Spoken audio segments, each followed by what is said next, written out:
My name is Sophia, and at 32 years old, I never imagined I would be standing alone in a hospital hallway, holding my dying grandmother's hand while my parents were somewhere on a beach sipping cocktails without a single care in the world. It started on a Tuesday evening that I will never forget for as long as I live. My grandmother, Elena, the woman who braided my hair every morning before school, who stayed up late helping me study for every exam, who held me when my heart broke for the very first time, was rushed into emergency surgery after a sudden cardiac event that shook our entire world. I sat in that cold, sterile waiting room alone, my legs trembling beneath me, my phone clutched so tightly in my hands that my knuckles turned pale. When the surgeon walked out and looked at me with that specific kind of quiet sadness that only doctors carry, my stomach completely collapsed. He told me she had hours, maybe less, and that I needed to reach the family immediately. I called my mother, Diana, first. It rang and rang before going to voicemail. I called my father, Robert, next and got the same silence. So I did what any terrified daughter would do, and I sent them both a text message, typing through blurry, tear-filled eyes, begging them to drop everything and come to the hospital right now. I stared at that screen for what felt like forever. Then the message bubble appeared. It was Robert. My own father typed back 4 sentences that I will carry like a wound for the rest of my life. He wrote, "Sophia, you're already there with her. You've always been the responsible one. We'll make our way over if things take a turn for the worse. No need to panic yet." No need to panic. His mother was dying, and he told me there was no need to panic. I locked my phone, pressed it against my chest, and walked back into Grandma Elena's room with a heart that felt like it had been cracked clean down the middle. She looked so small in that hospital bed, surrounded by machines and tubes and the constant soft beeping that reminded me with every single sound that her time was running out. I sat beside her and took both of her hands in mine, leaning my forehead gently against her fingers. Then to my complete surprise, her eyes opened.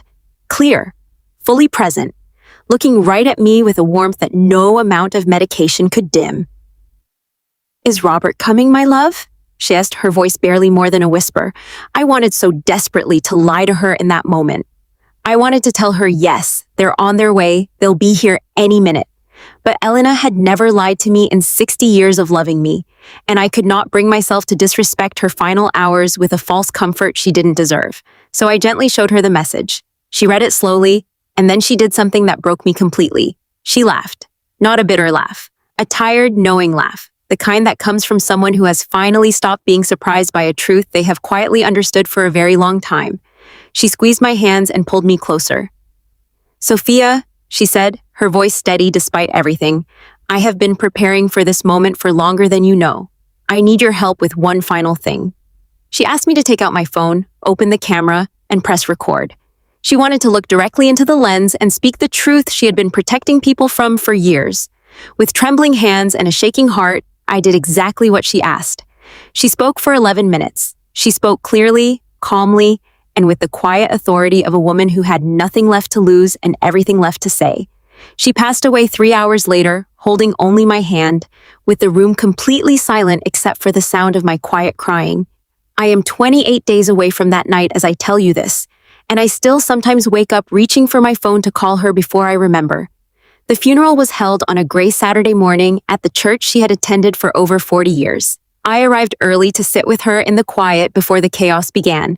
And chaos is exactly the right word, because when Robert and Diana finally made their entrance, they came dressed like they had stepped out of a high-end magazine spread dedicated entirely to performative grief.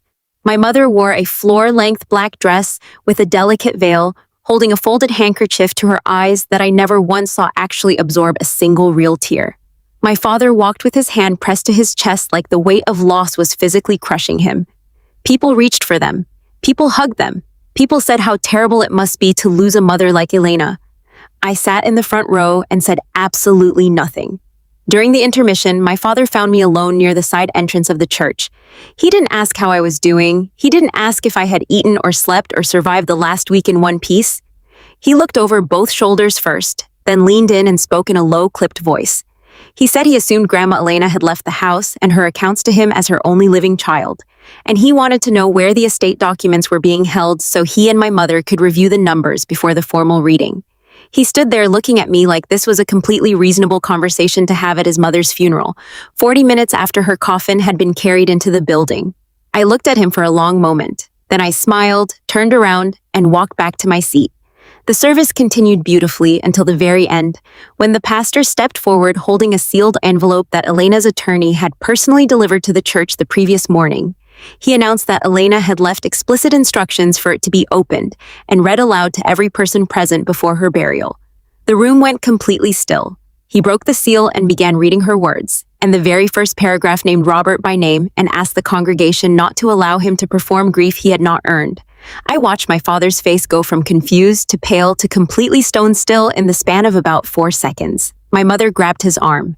Then the pastor announced there was a video recording to be played in accordance with Elena's final wishes, and I stood up, walked to the front, connected my phone to the projector system, and pressed play.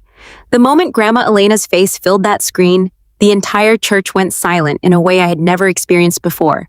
She looked exactly as she had in that hospital room, small and fragile but absolutely fierce, her eyes holding more conviction than any voice in that room could have matched.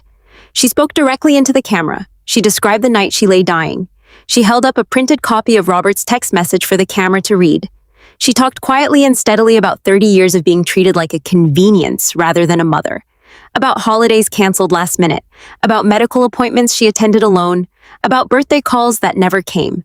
And then she spoke about me. She said I had shown her more love in the last years of her life than she had experienced from her own son in decades, and that her home, her savings, and everything she had built with her own 2 hands belonged to me completely and without condition.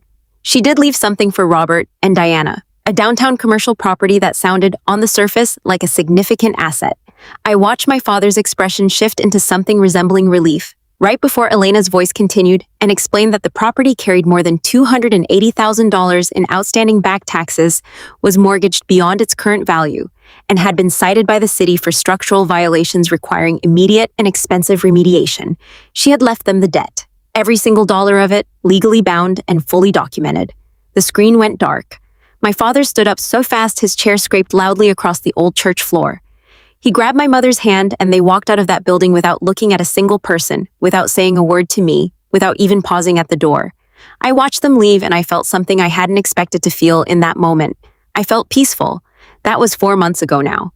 I live in Elena's home. I have kept her garden exactly the way she liked it, with the lavender along the south fence and the rose bushes she replanted every single spring. Robert and Diana have had to begin selling off their own assets to cover the legal and financial obligations tied to the property they so eagerly assumed would make them wealthy. I have not spoken to either of them since that Saturday, and I do not plan to. My grandmother used her final hours not to beg for love she was never going to receive, but to make sure the truth outlived her. She protected me the only way she had left. And I think about her every single morning when I walk through the house she gave me, surrounded by the life she built, carrying forward the love she never stopped pouring into me even when she had every reason to stop. If your own parents had sent that message on the worst night of your life, what would you have done? Would you have played that video? Tell me in the comments because I genuinely want to know.